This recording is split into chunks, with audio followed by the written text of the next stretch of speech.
Lesson 4, ETFs and market volatility events.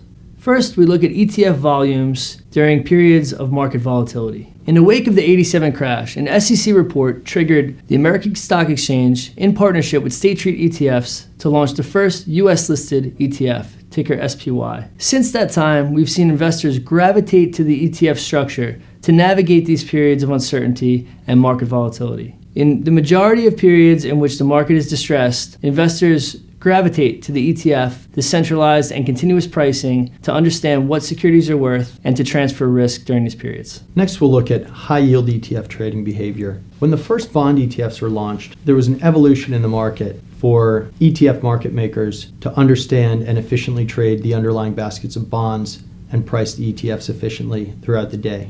We can see that over the period of time from 2008 to 2011, 2015, into 2018, that the premiums and discounts to NAV for high-yield ETFs have compressed as primary market activity and ETF fund flows have increased. The high-yield ETF shares always traded within the arbitrage band, but due to efficiencies in market makers' understanding of pricing and technology associated with trading the underlying baskets of bonds, it's become even more efficient, and we've seen bid-ask spreads remain at extremely tight levels, and we've seen premiums and discounts remain tighter to NAV than ever before. On the back of that development in premium and discount for many fixed income ETFs, when we look at high-yield ETF trading, particularly during periods of market volatility, we often see that high-yield volume versus high-yield ETF primary market activity represents just a small percentage. When we look at high-yield volumes versus high-yield ETF activity, we often see ETF activity pick up during periods of heightened volatility. So during these periods of high volatility, the high-yield ETF primary market represents only a small portion of the overall high-yield cash bond trading. However, the secondary market volume, the continuous pricing of ETFs on exchange, allows investors to match and transfer risk without the need to transact in the underlying securities.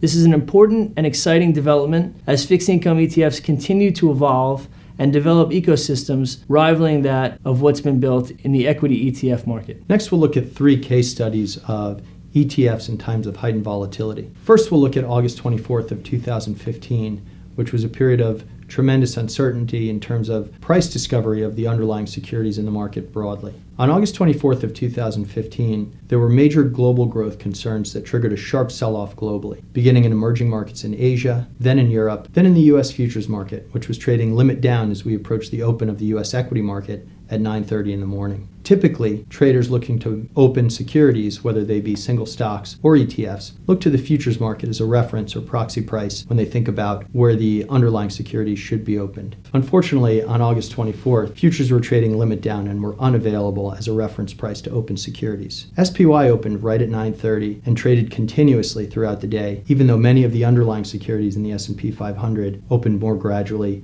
or were halted in the early minutes and hours of trading due to volatility halts. Even though it took 27 minutes for all of the underlying securities in the S&P 500 to fully open for trading, SPY traded continuously throughout this time and acted as the liquidity vehicle for investors looking to seek market exposure and minimize their risk. SPY traded approximately $97 billion notionally, which is the most any security has traded in the history of the world on August 24th, 2015. Another case study in the ETF providing liquidity in an uncertain market environment is February of 2018, often called Volmageddon or the Volpocalypse. What happened was a technically driven unwind of historically long S&P 500 derivative positioning helped to contribute to equity market volatility on February 5th and 6th. These were SPY's second and third largest notional trading sessions ever, reflective of $70+ billion and $90+ billion.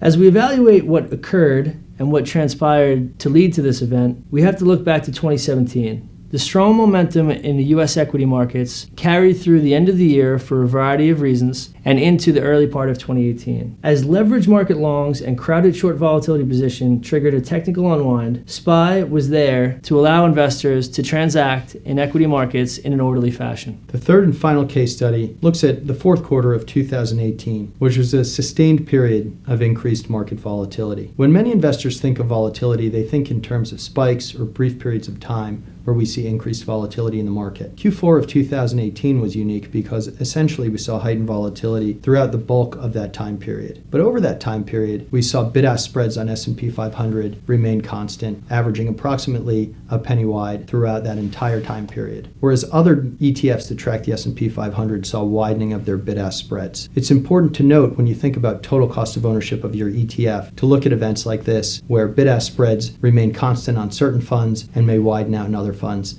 and factor that into your total cost of ownership analysis. Thank you for joining us at the Traders Academy course on ETF trading and liquidity. I'm Colin Ireland of the State Street ETF Sales, Execution, and Implementation Group. And I'm James Mond with the Spider ETF Capital Markets Group. Thank you again for joining us.